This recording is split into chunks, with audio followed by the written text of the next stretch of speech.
Thalita, o quê? Vila Nova. Thalita Vila Nova.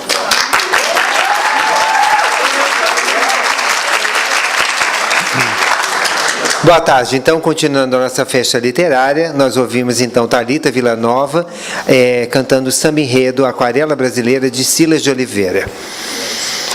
Bom, hoje nós temos Raquel Valença, que é historiadora e membro da velha guarda da Escola de Samba Império Serrano. Vai falar sobre a memória, identidade, documentação e pesquisa dentro do universo do Carnaval. Ela também comentará os casos pitorescos revelados em sua obra Serra, Serrinha, Serrano. Tudo vai acontecer com a magistral e luxuosa participação do historiador, pesquisador do Carnaval e doutor Milton Cunha, que abordará os vários aspectos do fazer criativo de uma escola de samba, entidade que hoje em dia é vista como raiz cultural da nação brasileira. O pano de fundo das duas abordagens será a poesia imortal do samba, o saboroso lirismo que tem as digitais das nossas classes populares, uma bela oportunidade para professores e estudantes aqui presentes a conhecer sobre a nossa festa e aprender um pouco mais sobre a cultura popular brasileira. Com vocês, no palco, Raquel Valença e Milton Cunha.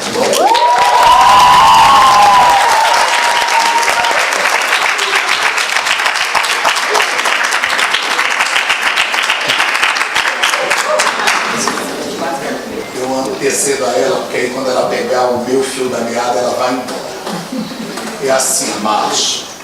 Pensa numa vizinhança, um quarteirão, lá no começo do século passado, 1900. Pensa nisso. Os barracos, umas pessoas pobres, uma gente humilde, que não tinha dinheiro para pegar o bonde e ir para o cinema, lá para o centro da cidade. Então eles estão ali naquele quarteirão, nos barracos, e aí o que eles fazem? Eles dizem, vamos ali no terreno baldio, ali no terreno que está vazio, vamos capinar e vamos fazer dali um encontro toda sexta-noite, toda quinta-noite, todo sábado, a gente vai lá. Quem souber tocar, toca, quem souber compor uma música, compõe, quem souber dançar, dança. Aqui melhor rodar, pega um cabo de vassoura, bota uma bandeira. E mal sabiam eles que 100 anos depois, aquilo que eles estavam fazendo iria se transformar na vitrine da força, da grandeza do Brasil para o mundo, né? Então era um bando de artistas populares, porque é preciso pegar o sambista pelo lado do artista popular, da melhor qualidade. Você tem os artistas clássicos que aí vão para a universidade, têm formação, fazem aula de balé, fazem aula de canto. Esses não. Artistas populares que aprenderam na vida, e ali começa a saga de compositores, mestre-sala e porta-bandeira. Então tudo começa desarrumadíssimo, nada é vamos fundar a Mangueira, vamos fundar o Império Serrano. Não, eram jogadores de futebol que aí pega o campo de futebol, chama a vizinhança, todo mundo lá na cachaça e todo mundo canta o samba e dança e vai surgindo a escola de samba. E aí aquilo começa a crescer em Madureira, começa a crescer em Mangueira, começa a crescer em Estácio, começa a crescer no Morro do Salgueiro. E aí, durante os dias de carnaval, que no centro da cidade só tinha os bailes luxuosos do povo endinheirado, né? Então, enquanto os ricos faziam seus bailes de carnaval, seus desfiles em carros de corso, fantasiados, a negada, a boa negada, a poderosa negada, esta gente bacanérrima começa a descer de Estácio, de Salgueiro, de Mangueira, de Madureira, Oswaldo Cruz, e começam a se encontrar ali na Praça 11, perto dos bailes dos ricos. E quando a gira, a roda, o tambor começa a crescer, os ricos olham lá de cima do baile e dizem: aquilo ali é mais animado que a gente, o nosso é meio borocochô, a gente tem dinheiro, mas não tem a força, a energia daquilo. Então isso a gente já está em 1930, 1940, aquele batuque está puxando todo mundo para dentro dele. A democracia da escola de samba, cabe tudo na escola de samba. Gordo, magro, rico, pobre, não posso atender. Criança, velho, gay, hétero, cabe tudo. Dono de banco. Vocês sabem quando a escola entra, tem milionário desfilando em cima de carro e tem o gari, o pobrezinho empurrando o carro. E todo mundo vale o mesmo ponto. Então a escola de samba é um modelo de mundo democrático. E aí, sem querer, eles começam a estabelecer a estrutura narrativa da escola de samba. Gravem isso para o seu futuro. Estrutura narrativa da escola de samba. A escola de samba ela é cultura porque ela tem uma estrutura narrativa por trás dela. Quem só olha ali na hora do desfile pode achar que é um bando de maluco, todo mundo bebendo, seminu, cantando uma doidice, mas não.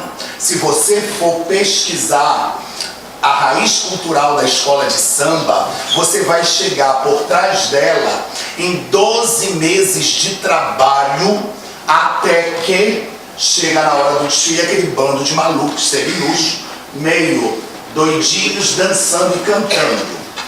Mas eu e Raquel, nós vamos bater com vocês na estrutura narrativa, na força cultural da escola de samba. O que é a estrutura narrativa da escola de samba? Ora, você tem a estrutura narrativa do livro.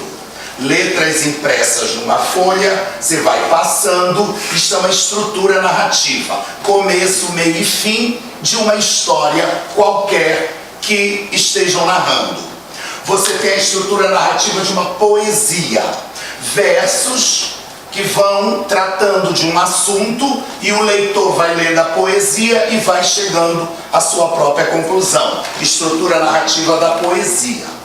Você tem o cinema. Entra todo mundo, senta no escuro, tela, imagens, close, passa por plano aberto, volta, morre alguém e a história vai acontecendo. Estrutura narrativa do cinema. Estrutura narrativa da novela brasileira. Capítulos de 1 hora todo dia, de segunda a sábado, a mocinha, que é o amor do mocinho, papapá, estrutura narrativa da novela. E por que nós temos a coragem de afirmar que, para além das artes clássicas, o Brasil criou para o mundo a única, a inigualável, a várias vezes copiada estrutura narrativa de escola de samba? Porque a escola de samba ela é uma procissão. E essa procissão, que tem 1h10 para desfilar, ela tem que contar uma história chamada enredo. E ela conta assim: comissão de frente, carro número 1, abre alas, ala, carro número 2, ala, carro número 3, bateria, mestre-sala e porta-bandeira, passistas, ala. Quando você estuda a estrutura narrativa da escola de samba, você percebe que esta gente lá atrás, que se juntou para fazer um batuque, eles criaram ao longo de 50 anos, demorou 50 anos. Em 1950, essa estrutura está pronta, para toda organizadinha para entrar em competição. Então hoje o que a gente vê, toca a sirene e entra uma escola com a sua estrutura narrativa. Então toda a escola por trás do seu desfile tem um texto mestre que é chamado de enredo. Então, esse texto mestre é publicado pelo carnavalesco da escola, que é o artista, que é o autor. Ele é publicado em abril. Então, o desfile é fevereiro. Março, todo mundo descansa, fecha o barracão. Abril, abre o barracão e vem todo mundo. Então, abril começa o grande processo de estrutura narrativa. Ele escreve o enredo em abril ou maio. Começa a desenhar fantasias em maio, junho. Vejam, o carnaval é fevereiro do ano que vem. 10 meses antes ele já está trabalhando no que só vai viver daqui a 10 meses. E aí ele se reúne com os poetas do morro, a sua comunidade, são 30, 40, 50 poetas, músicos, e ele diz assim: este ano vamos contar a história de Petrópolis.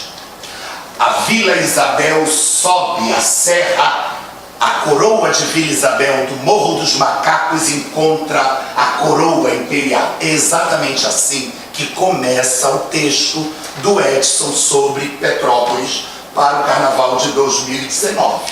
A coroa de Vila Isabel sobe a serra e encontra. Vejam que há uma estrutura poética, dramática, de narração.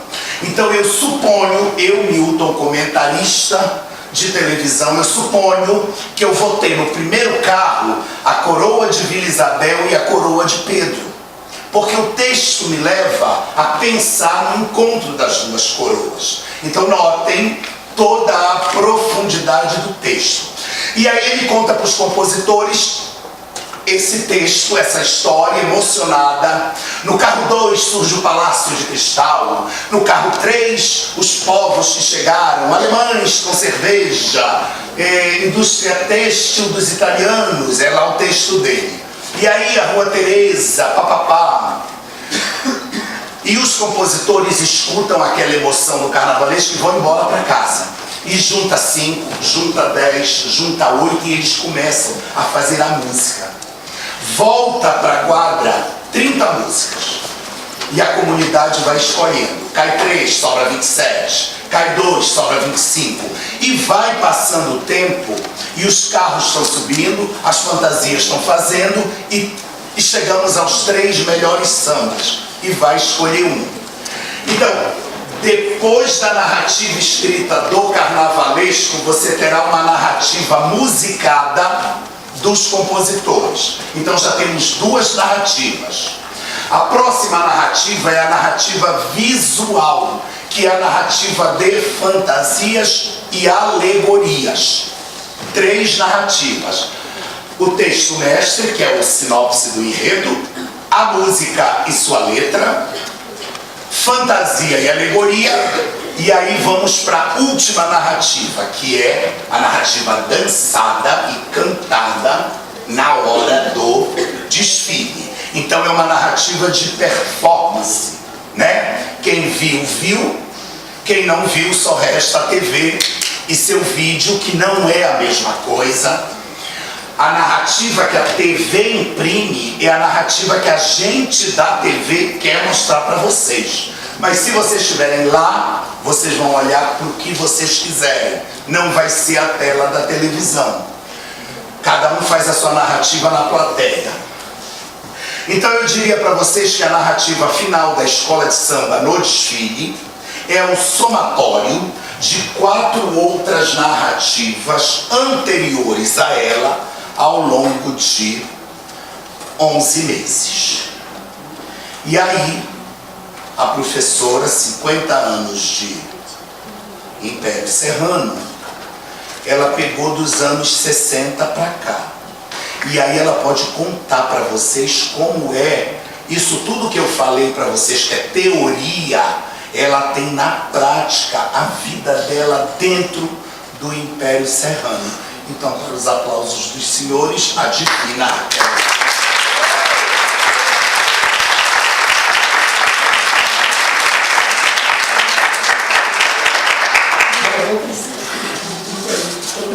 Não está funcionando.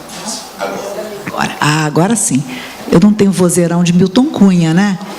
Bom, eu preparei aqui uma coisa que era assim, um pouco falar do início das escolas de samba. O Milton já falou de maneira muito genérica, mas agora eu tenho uma ideia que eu gosto muito, que é assim, o que a escola de samba representou no século XX, né, na cultura brasileira.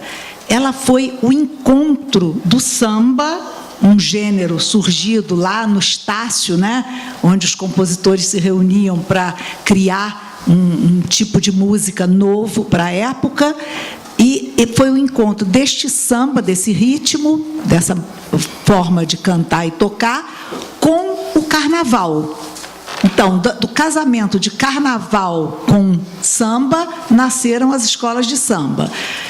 Se a gente pensar, o carnaval é muito mais antigo que o samba, né? O carnaval, já no século XIX, havia no Rio de Janeiro, né, bailes de carnaval, cordões, os ranchos, né, os primeiros ranchos são do final do século XIX, as grandes sociedades, né? E aí, que música eles cantavam? Não era samba. Desfilavam os ranchos ao som de marchas lentas, né? As grandes sociedades usavam polcas, usavam valsas, os cordões também desfilavam com coisas que não eram absolutamente samba. Então, lá para a segunda década do século XX, esses compositores do bairro do Estácio de Sá se reúnem em frente a uma escola, a escola normal, a escola de formação de professores, e ali eles começam a exercitar uma forma de tocar e cantar que era nova. Mas esse samba do Estácio, ele não era necessariamente feito para o carnaval.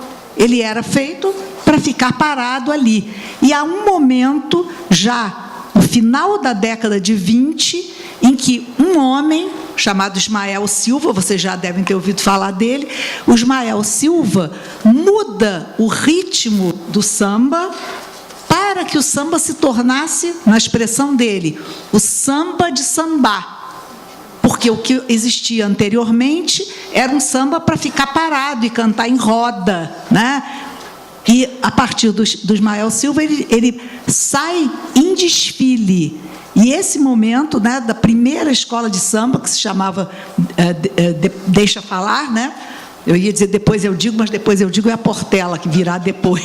Deixa Falar, a primeira escola de samba Deixa Falar surge daí, para fazer jus a este samba de sambar que estava nascendo. Aí, se a gente examinar já então esses primeiros sambas que os compositores do Estácio nos deixaram, nos legaram, a gente vai encontrar uma poesia que estava muito acima da escolaridade deles. Por quê? Quem eram esses compositores? Eram negros, saídos há 30 anos, há 40 anos, no máximo há 50 anos, da escravidão. E como é que foi a libertação dos escravos no Brasil?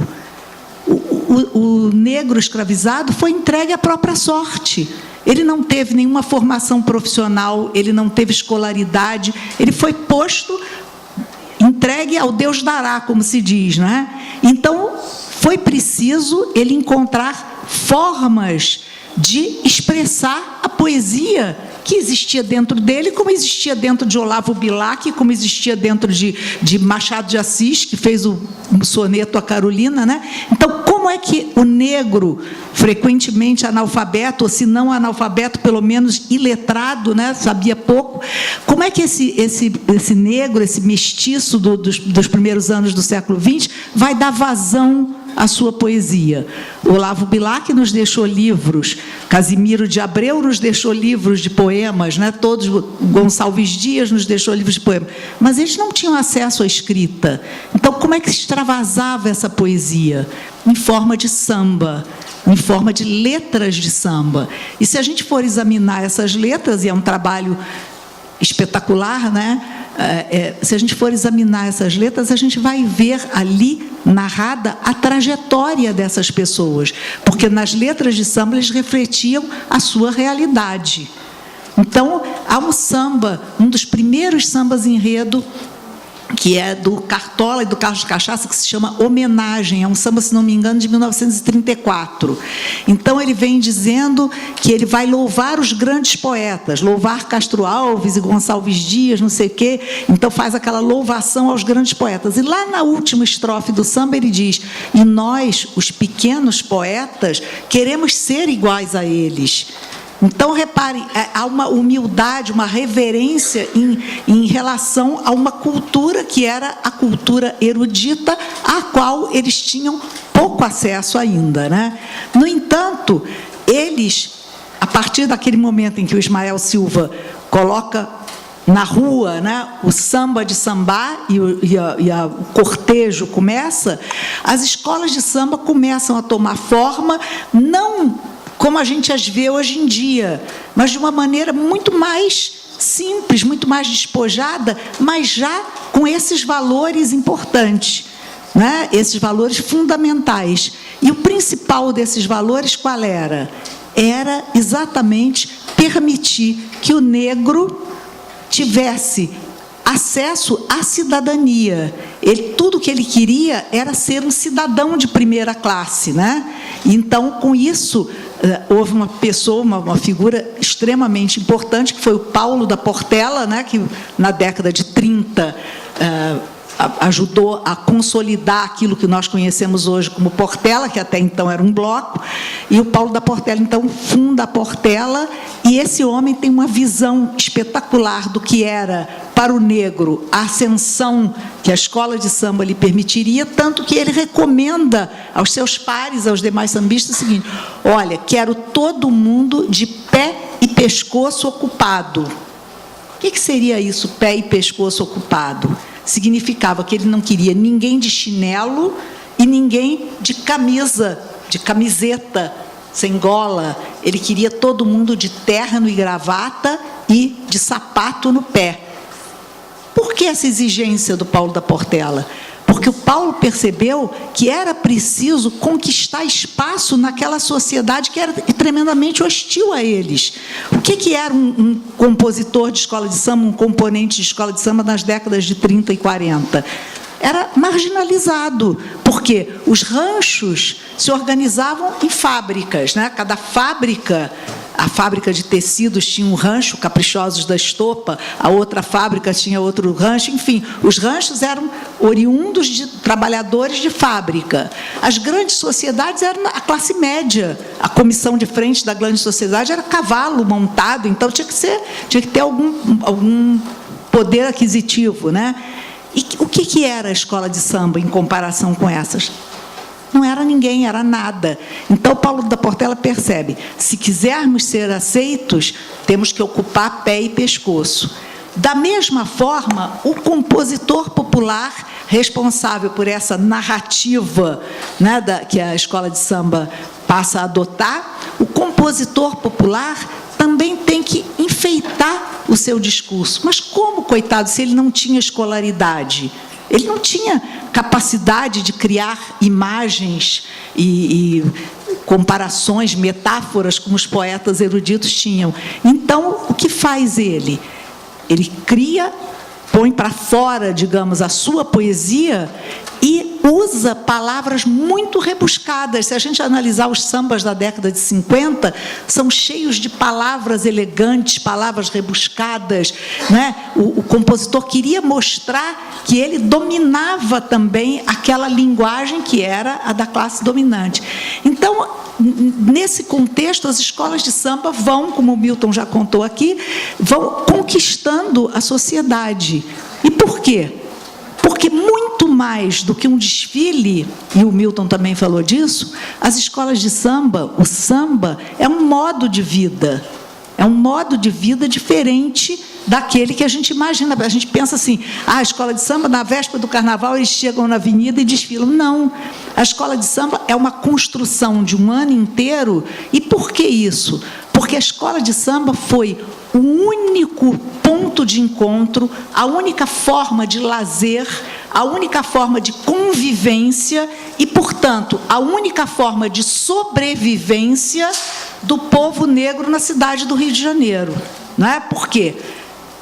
nós sabemos pela história do Rio de Janeiro que, à medida que a cidade se civilizava, a população pobre era empurrada para longe. Ninguém queria, né? Pereira Passos, que mudou a cara do Rio de Janeiro, na realidade o que ele fez foi limpar, nas palavras dele, né, o centro da cidade. Aqui não pode mais cabeça de porco, que era a moradia coletiva, cortiços, né, casas de cômodos. Aqui não pode mais cabeça de porco, aqui não pode mais moradia pobre, aqui queremos prédios bonitos, né? E onde é que as pessoas que moravam nesses lugares foram parar? Foram se afastando do centro da cidade. Com elas foi a sua cultura, né? Cultura fortíssima e riquíssima. Então, esses compositores lá do Estácio, né? Eles, à medida que houve essa diáspora causada pela limpeza do centro da cidade, aquilo que originalmente se chamou, originalmente não, essa nomenclatura é muito posterior, a Pequena África, que era a região da Praça 11, né? Ela é conhecida como Pequena África, essa expressão foi usada pelo Roberto Moura, no seu livro Tia Ciata e a Pequena África no Rio. O Roberto Moura usou isso porque o Heitor dos Prazeres, um dos sambistas do Estácio, definia assim: a Praça 11 é uma miniatura da África. Foi como ele via, né, aquela cidade negra que havia naquela região. O negro desembarcava no Cais do Valongo, que lá está hoje recuperado, né, sendo recuperado. O negro desembarcava ali, por ali ele ia ficando, sobrevivia do modo que dava, vendendo cocadas na rua, trabalhando no porto, né, os homens como estivadores, e ali então se deu essa reunião riquíssima de uma cultura que acabou se impondo à sociedade de uma maneira muito feliz. E, sobretudo, porque ela nos deixa ver como é que, naquele momento, se reunirem em agremiações, né? Todas as escolas de samba começam com Grêmio Recreativo Escola de Samba. O que era um Grêmio Recreativo? Na verdade, era um clube. Enquanto a Zona Sul possuía os clubes elegantes, né? Os pobres do subúrbio, né, que foram sendo afastados da cidade, se reuniram em grêmios recreativos. E aí, se você pensar hoje nas escolas de samba, né, se vocês tiverem oportunidade de frequentar uma escola de samba o ano inteiro, vocês vão ver que isso não morreu. Surpreendentemente, isso não acabou. A escola de samba, se você for lá hoje, agora, às 5 horas da tarde, lá em Madureira, na minha escola, em Pérez Serrano, vocês vão ver que tem os senhores já aposentados jogando cartas, as senhoras se reúnem para trocar pontos de bordados. Há uma vida social muito intensa dentro da escola de samba. E todos os assuntos, as festas, as comidas, a maneira de vestir, tudo ali é um universo, uma forma de existência que desemboca na avenida no dia do desfile. Então, quem vê o desfile de escolas de samba fica maravilhado, fica deslumbrado, mas não viu nada. Deslumbrante mesmo é a vida das escolas o ano inteiro, né? Esse ciclo a que o Milton se referiu aqui. Então, como eu estou falando, acho que com a maioria de estudantes, eu queria só aproveitar para falar de uma sensação que eu tenho, assim, quando eu comecei, como o Milton falou, eu tenho 50 anos de samba, né? E eu tenho a sensação assim de muito rica da época em que eu comecei a frequentar samba, a me interessar, a colecionar sambas enredo, a estudar as letras e tal, que é a sensação de como samba e literatura, o samba enredo e a literatura caminham juntos. Uma história sobre a perseguição aos primeiros sambistas. João da Baiana. João da Baiana morava ali pelo Estácio e ele meio que andava ali por onde hoje é o Balança Mas Não Cai. E ele era o melhor pandeirista do samba. E ele andava com pandeiro embaixo do braço. E a polícia chegava, esteja preso sambista. Só que ele era adorado pelo presidente da República, o Venceslau Braz, que amava João da Baiana. E aí Venceslau Braz dá uma festa chiquetérrima no palácio dele. E João da Baiana tem que ir tocar o tal do pandeiro na festa do presidente da República. e está indo com o pandeiro, esteja preso, e João da Baiana não chega, e o presidente da República está lá, onde está João da Baiana e tal. Na prisão vai lá o Venceslau Braz tirar o João da Baiana, o presidente da República, e manda fazer um pandeiro escrito: eu sou João da Baiana, amigo do presidente da República, não me prenda. Então, uma história fabulosa de valorização. E por último, porque o nosso coordenador está enlouquecido, que nós já exploramos todo o tempo, a estrutura narrativa da escola de samba hoje é copiada no mundo inteiro. Chegue no Japão, tem escola de samba em japonês, cantando em japonês o samba, e eles imitam a nossa bateria, eles imitam as nossas fantasias. As mulatas deles são horríveis. Umas japonesas desengonçadérrimas, parece que elas vão ter um ataque epilético. Mas elas imitam e querem ser carioca e querem usar os biquínis. E eles contam os enredos deles. A vida do imperador Hirohito. Ala, ala, ala, carro. Ala. Eu desembarco em Londres, eu vejo eles cantando em inglês a saga da Rainha Boudica. Eles tocam a bateria deles. Incrível como o Brasil exportava novela e exportava futebol. E hoje ele exporta a estrutura narrativa da escola de samba. Eu faço carnaval na Argentina, no Canadá, na Suíça, Londres, Japão, Angola, Cabo Verde. Então, assim, eu estou me especializando em ver como que é possível cantar samba em espanhol, japonês, inglês. E eu fico passado de caber. Eles conseguem, carro, com samba, todo desengonçado lá deles, mas em samba, eles conseguem contar as histórias deles. Isso criado por aquela gente que 100 anos atrás mal sabia que um dia iriam reinar no mundo inteiro.